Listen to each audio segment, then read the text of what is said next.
শেরেবাংলা একে ফজলুল হক, শহীদ সোহরাওয়ার্দী, মৌলানা ভাসানী, মণি সিংয়ের প্রতি আমাদের বিনম্র শ্রদ্ধা। আমরা গভীর শ্রদ্ধা জানাই হাজার বছরের শ্রেষ্ঠ বাঙালি জাতির পিতা বঙ্গবন্ধু শেখ মুজিবুর রহমানকে।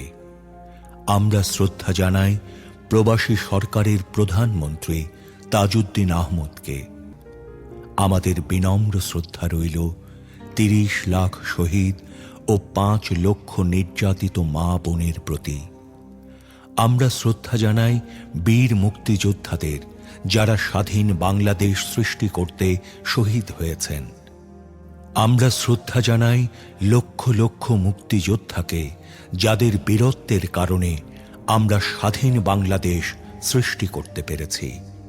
আমাদের গভীর শ্রদ্ধা রইল ৭১ সালের সেই জনগোষ্ঠীর প্রতি, যারা সীমাহীন কষ্ট ও নির্যাতন ভোগ করে মুক্তিযুদ্ধের প্রতি অনুগত থেকে মুক্তিযোদ্ধাদের সর্বাত্মক সহযোগিতা দিয়ে স্বাধীন বাংলাদেশ সৃষ্টিতে ভূমিকা রেখেছেন। আমি মোহাম্মদ নিজাম, পিতা মরহুম কবির আহমদ, মাতা মরহুম কুলসুম আগাতম। আমার বাড়ি স্থায়ী ঠিকানা উত্তর আরিশোর ২৬ নম্বর ওয়ার্ড, গলিজি বাবারা।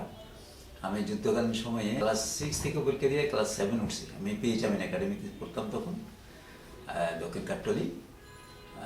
ওখান থেকে যুদ্ধের সময় পাক খানাতের বাহিনীরা যখন হালিশহর বিডিআর ক্যাম্প আক্রমণ করে, আমরা পার্শ্ববর্তী, সেই হিসাবে বিহারিরা আমাদের বাড়িঘর সব জ্বালাই দিয়েছিল।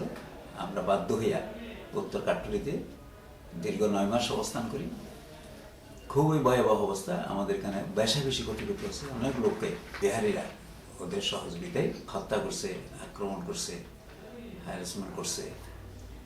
খুবই দুর্বিষহ অবস্থা। যা গাল্লায় 9 মাস পরে আমরা স্বাধীন হইয়া নিজের ভিটা বাড়িতে আসিয়া অবস্থান করছিলাম। আর শ্বশুর আবার মুক্তিযোদ্ধা, বীর মুক্তিযোদ্ধা মরহুম মহিবুল্লাহ মাতব্বর, মানে মোগলটলি নিবাসী।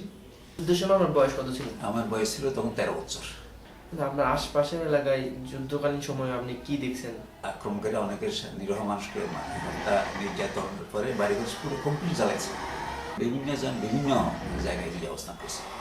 ভয়াবহ অবস্থা। একটা লোকে, আমার পার্শ্ববর্তী একটা লোকে, আমরা তখন ওখানে ছিলাম না, উনি বয়স্ক মানুষ, তাকে মেরে তার ঘরে আগুন দিয়ে আগুনের মধ্যে ফেলেছে। আমি আমাদের এখানে সাগরে ওঠার পাশে একটা মশার কয়েলের ফ্যাক্টরিতে আমি চাকরি করছিলাম। বড় ভাইটা যেহেতু একটু আমার থেকে অনেক ম্যাচিউর ছিল, উনি ইয়াদের ভয়ে আর্মিদের বই পড়াইছিল। কেননা ম্যাচিউর ছেলে দেখলে তো তখন যারা একটু হয়েছে ওদেরকে তো করতো। আমি ছোট হলেও বাবা যেহেতু শয্যাশায়ী, আমার উপরে ইয়েটা করে গেছে, দায়িত্বটা করে গেছিল। আর আমার ছোট যে ছিল এটা অনেক ছোট। ৩০ লক্ষ শহীদ ও ৫ লক্ষ নির্যাতিত মা বোনের সম্ভ্রমের বিনিময়ে আমরা স্বাধীন। লক্ষ লক্ষ মুক্তিযোদ্ধা বীরত্বের সাথে যুদ্ধ করেছে বলে আমরা স্বাধীন।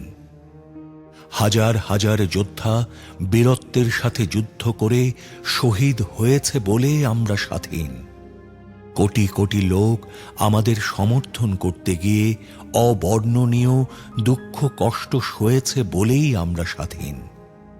হাজার বছরের শ্রেষ্ঠ বাঙালি জাতির জনক বঙ্গবন্ধু শেখ মুজিবুর রহমানের কাঙ্ক্ষিত বাঙালি জাতীয়তাবাদী চেতনার বিকাশ, শোষণমুক্ত বৈষম্যহীন সমাজ, মানবিক মূল্যবোধ, সামাজিক ন্যায় বিচার, সামাজিক অর্থনৈতিক রাজনৈতিক সাম্য প্রতিষ্ঠা করে জনগণকে ক্ষমতার প্রকৃত মালিক করে আমরা এদের ঋণ শোধ করতে পারি। আসুন আমরা আমাদের পূর্বসূরিদের ত্যাগকে স্মরণ করে তাদের নির্দেশিত পথে দেশকে এগিয়ে নেই। জয় বাংলা।